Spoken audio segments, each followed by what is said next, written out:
Hello friends, welcome to study time channel. Let's gain knowledge and update ourself. तो दोस्तों, आपने ये topic देख ही लिया होगा। तो आज मैं बात करने वाला हूँ इंडिया और नेपाल के बीच में एक डिस्प्यूट बड़ा उभर के आ रहा है, वो है काला पानी टेरिटोरियल डिस्प्यूट। अब ये काला पानी टेरिटोरियल डिस्प्यूट, आपने इसके बारे में बहुत कुछ पढ़ लिया होगा अब तक, लेकिन मैं अब आपको एक्सप्लेन करने वाला हूँ कि एक्चुअली काला पानी है क्या, वहाँ पे क्या डिस्प्यूट आपको देखने को मिल रहा है। ठीक है, और रियलिटी क्या हो सकती है, और हम यहाँ पे कवर करेंगे हिस्टोरिकल फैक्ट्स, हम देखेंगे और importance of this Kalapani territorial area to India and Nepal, हम ये सब यहाँ कवर करने वाले हैं। ठीक है, और दोनों देशों के जो बिलीव्स हैं इस एरिया को लेकर, वो हम यहाँ पर भी कवर करेंगे। तो आप इस मैप में देख रहे होंगे, this is the Indian side.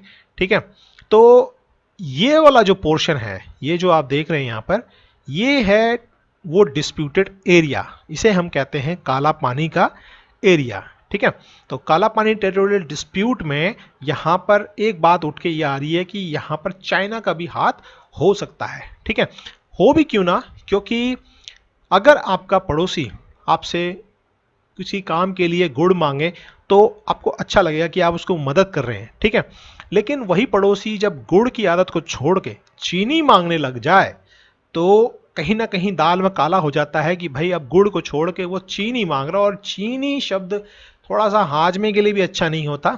तो आप समझ गए होंगे। तो आगे बढ़ते हैं। तो इसमें सबसे पहले मैं आपको एक्सप्लेन करता हूं कि बेसिकली ये काला पानी जो रिवर है और काली रिवर है, यहाँ पर क्या मुद्दा देखने को आपको मिलेगा। ठीक है, तो देखिए सबसे पहले हम बात करते हैं बॉर्डर जो डिफाइन यहाँ पर किया जा रहा है। मतलब प्रॉब्लम कहाँ है, बॉर्डर को लेके है कि नेपाल मानता है कि the west of Kali is India का पार्ट है और east of Kali is Nepal's part. ठीक है, तो यहां पर काला पानी रिवर को ये लोग काली रिवर के रूप में देख रहे हैं। ठीक है, अब ये काला पानी रिवर एक्चुअली है क्या, यहाँ पे जो रिवर्स हैं वो कैसे बन रही हैं, ठीक है, काली रिवर के साथ कौन कौन कनेक्टेड है और बॉर्डर कैसे होना चाहिए, आपको एक्सप्लेन मैं करने वाला हूँ। ठीक है, तो सबसे पहले मैं आपको बता देता हूँ बोन ऑफ कंटेंशन काला पानी रिवर। ठीक है, अब ये जो नदी है, काला पानी जो नदी है, ये छोटे छोटे जो स्प्रिंग्स होते हैं, ठीक है, वहां से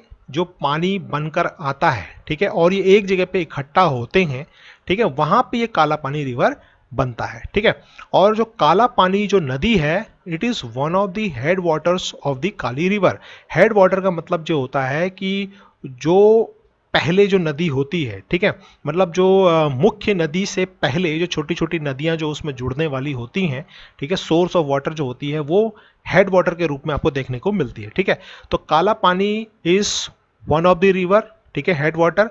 और कोठी यांगटी जो है, ये भी एक नदी है, ये भी एक हेड वाटर है काली रिवर की। ठीक है, अब मैं आपको सबसे पहले बता देता हूं कि काला पानी जो नदी है, ठीक है, ये कैसे बनती है। ठीक है, ये छोटे छोटे स्ट्रीम से मिलके बनती है। ठीक है, अभी एक शब्द में इस्तेमाल करने वाला गाड़, गाड़ एक्चुअली जो पहाड़ी लैंग्वेज में छोटे छोटे नदी नाले जो होते हैं उनको गाड़ कहा जाता है। ठीक है, तो जो काला पानी जो नदी है, ये लिपुगाड़ और टेढ़ागाड़ से मिलकर बनती है। ठीक है, लेकिन ये दोनों गाड़ जब आगे बढ़ते हैं तो साउथ की तरफ उसमें और भी छोटे छोटे जो स्प्रिंग्स होते हैं ये ज्वाइन करते हैं। ठीक है, तो दो स्प्रिंग्स जो होते हैं लिपू और टेरा के साउथ में जाके और मिलते हैं। ठीक है, और यहां से ये आपकी बनती है काला पानी रिवर। तो काला पानी गांव है, वहां पर जाके ये छोटे छोटे गाड़ जो होते हैं एक जगह पे इकट्ठा होते हैं और काला पानी विलेज के पास में वो काला पानी नदी बन जाती है। ठीक है, और उसके बाद में 5 माइल साउथ में चलने के बाद में एक दूसरी स्ट्रीम आती है जिसका नाम है कोठी यांगटी। ठीक है, तो काली रिवर यहाँ पे फॉर्मेशन आपको देखने को मिलती है। अभी काली रिवर कैसे बनी, ये मेन रिवर है। ठीक है, तो काला पानी और कोठी यांगटी नाम के जो वाटर स्ट्रीम्स हैं, इन दोनों के मिलने से, ठीक है, ये दोनों नदियां यहाँ पे यूनाइट हो रही हैं और काला जो काली रिवर है ये आपको देखने को मिलती है। ठीक है, अब सिगौली की संधि आपको मैं जरा याद दिला देता हूं कि 1816 में ब्रिटिश और नेपाल के बीच में सिगौली की संधि हुई थी। उसमें जो नेपाल के राजा थे उस समय पे, उन्होंने स्वीकृति पत्र पर ये हस्ताक्षर भी किए थे कि काली रिवर के वेस्ट के पार्ट को नेपाल कभी भी क्लेम नहीं करेगा।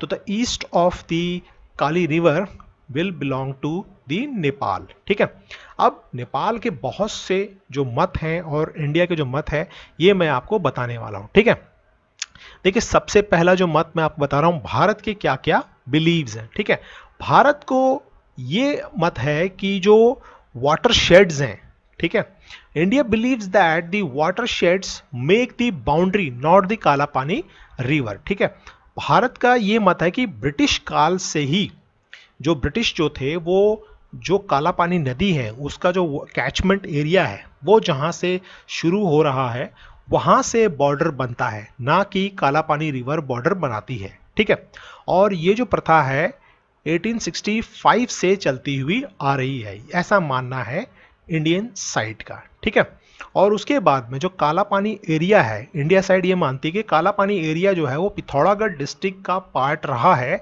1830 से। ठीक है, बहुत पुराना एक समय काल है, तब से काला पानी जो एरिया है वो इंडिया का पार्ट था। ठीक है, और भारत का एक और मत है कि जो लिपुगाड़ मतलब काला पानी जो नदी है उसको लिपुगाड़ भी कहते हैं। ठीक है, is not the main Kali river. ठीक है, तो ये वो बिलीव्स हैं भारत मानता है। अब देखो नेपाल क्या मानता है वो आपको मैं बताने वाला हूं। ठीक है, नेपाल का सबसे पहला मत ये है कि जो काला पानी जो है it is the main Kali river. ठीक है, तो काली रिवर हम जो कि मानते हैं कि वो काला पानी रिवर से शुरू नहीं होता, जबकि कोठी यांगटी और काला पानी के मिलने से काली रिवर बनती है। लेकिन नेपाल ये नहीं मानता, नेपाल बोलता है कि जहां से काला पानी की जो स्प्रिंग्स हैं वो सारा का सारा जो क्षेत्र है वो काली रिवर का ही पार्ट आता है। ठीक है, और वो ये भी मानता है कि जो वेस्टर्न बॉर्डर है वो 5.5 किलोमीटर और पीछे जाना चाहिए, जबकि वो शारदा नदी मतलब जो काली रिवर है उसको नेपाल में शारदा रिवर भी कहते हैं। ठीक है, और काली गंगा हम उसको इंडियन पार्ट में कहते हैं। ठीक है, तो 5.5 किलोमीटर जो है वो काली रिवर के बैक होना चाहिए बॉर्डर, जबकि इंडियन साइड जो है नेपाल ये मानता है कि वो 5.5 किलोमीटर आगे आता है। ठीक है, और नेपाल का एक और मत है कि जो कोठी यांगटी जो रिवर है it is a part of the Kali river, तो इसीलिए बॉर्डर जो होता है वो कोठी यांगटी पर शिफ्ट होना चाहिए। और कोठी यांगटी एक वैली है जो कि बहुत अंदर आता है आपके पिथौरागढ़ डिस्ट्रिक्ट के। ठीक है, और लास्ट ये है कि जो कोठी वैली जो है नेपाल उसको अपना पार्ट मानता है। तो ये वो बिलीव्स हैं जो इंडिया और नेपाल यहाँ पे फॉलो कर रहे हैं। अब उसके बाद देखो हिस्ट्री क्या कहती है। ठीक है, हिस्ट्री के बारे में बात करते हैं, क्योंकि यहाँ पर दोनों जो देश हैं वो बार बार अपने कॉलोनियल फादर जो कि ब्रिटिश काल जो था, ब्रिटिश जो थे उनको मानते हैं कि भाई उन्होंने जो संधि करी थी हम उसको फॉलो कर रहे हैं। नेपाल भी यही कह रहा है कि भाई सिगौली की संधि के हिसाब से हम वेस्ट ऑफ जो पार्ट है वो इंडिया को देंगे, ईस्ट तो हमें अपना रखेंगे। ठीक है, और भारत भी यही कहता है कि 1830 से हम इसको फॉलो कर रहे हैं, 1865 में ऐसा था। तो अब यहाँ हिस्ट्री क्या कहती है ये आप खुद यहाँ पे समझेंगे और खुद अब जरा आइडिया लगाइए कि किसका मत सही है, और कमेंट बॉक्स पे जरूर आप इस बात को डालिएगा। ठीक है, देखो सिगौली की जो ट्रीटी जो है 1816 में जो हुई थी ब्रिटिश और नेपाल के राजा के बीच में संधि हुई थी। ठीक है, ये वो संधि थी जिसमें बाउंड्री लाइन ये डिफाइन करती है। ठीक है, अब इसमें क्या कहते हैं कि the west of Kali river belongs to India. ठीक है, and the east belongs to Nepal. ठीक है, अब देखो उसके बाद क्या है कि बट द एरिया ईस्ट और west of Kalapani was controlled by the British, ये हिस्ट्री के अंदर आता है। सिगौली की संधि हुई लेकिन फिर भी जो काला पानी जो रिवर है उसका चाहे ईस्टर्न पार्ट हो चाहे उसके वेस्टर्न पार्ट हो, मतलब काला पानी रिवर को भी ब्रिटिश ने क्रॉस करके उसके वाटर शेड तक का कंट्रोल किया था ब्रिटिश ने। ठीक है, तो सिगौली की संधि के तुरंत बाद। लेकिन 1817 में क्या हुआ कि 1817 में नेपाल का शिष्टमंडल जो था वो गवर्नर जनरल की काउंसिल के पास गया और उसने डिमांड करी, किनके लिए, एक तो टिंकर और जो छांगड़ू जो विलेजेस हैं इनके लिए उसने डिमांड करी। तो यहाँ पर जो गवर्नर था उसने उनको ये डिमांड मान ली, तो टिंकर वैली और जो छांगड़ू का जो एरिया है उसने सारा प्राप्त कर लिया। ठीक है, उसके बाद में उनका लालच और बढ़ गया और यहाँ पर उन्होंने कोठी वैली को भी यहाँ पर मांग लिया। क्यों?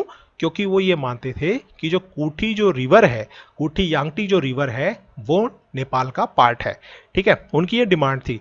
लेकिन यहाँ पर ब्रिटिश भी जो थे उन्होंने एक सर्वे कराया था। ठीक है, सर्वे के अंतर्गत ये निकला कि कूठी यांगटी जो है वो मेन रिवर नहीं, मतलब मेन वाटर हेड नहीं है आपकी काली रिवर की। इंस्टेड जो काला पानी के जो स्प्रिंग्स हैं उन्हीं को उन्होंने माना कि भाई यही मेन स्रोत हैं।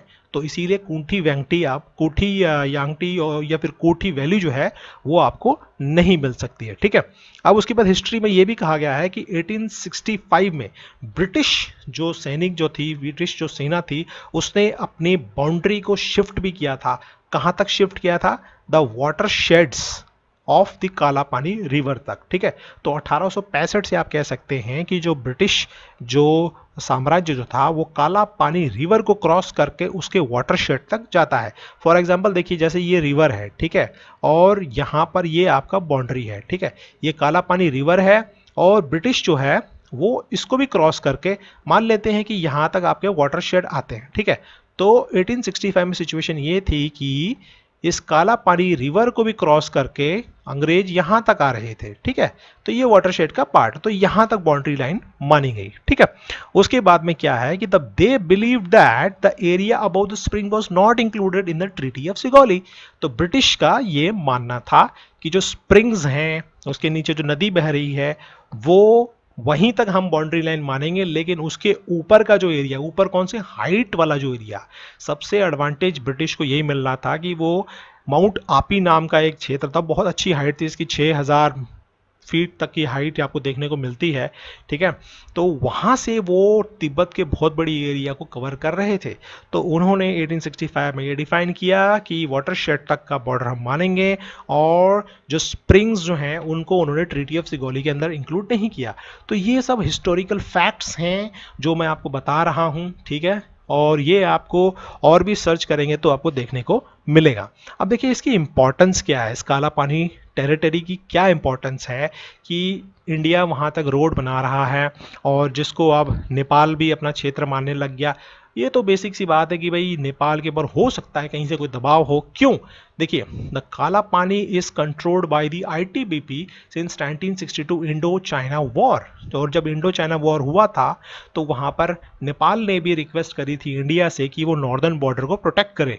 तो यहीं पर आपके 70 से ज़्यादा यहाँ पर आर्म्ड यहाँ पे पोस्ट बने थे, और फाइनली अब इस काला पानी टेरिटरी को कंट्रोल करता है आईटीबीपी के फोर्सेस। ठीक है, और इंडिया के पास में हाइट एडवांटेज है। मैंने आपको पहले बताया ब्रिटिश काल में भी हाइट एडवांटेज था, और यही एडवांटेज अब आपको अब भी देखने को मिलता है। ठीक है, और it helps track the Chinese movements in this region where, जो लिपू लेक का जो क्षेत्र है, ठीक है, लिपू लेक का जो पास है, ठीक है, इस पास में यहाँ पर आप चाइनीज मूवमेंट्स को ट्रैक कर सकते हैं क्योंकि आपके पास हाइट एडवांटेज है। और ऊपर से खास बात यह है कि जो कैलाश मानसरोवर के जो ट्रैक जो है वो इसी रास्ते से गुजरती है। तो दोस्तों ये वो फैक्ट्स हैं जो मैंने आपको बताए हैं, और यहाँ से आप अंदाज़ा लगा सकते हैं कि जो 35 स्क्वायर किलोमीटर का जो क्षेत्र है, हालांकि ये इतना बड़ा क्षेत्र नहीं है और इतना डेवलप्ड क्षेत्र नहीं है, और यहाँ पे पॉपुलेशन भी बहुत कम है, लेकिन फिर भी ये एक स्ट्रेटेजिकल पॉइंट ऑफ व्यू से बहुत इंपॉर्टेंट हो जाता है। तो friends, I hope you like this video, and if you like it, do subscribe my channel for more videos. Keep updating your self, and thanks for watching. आपका दिन शुभ हो।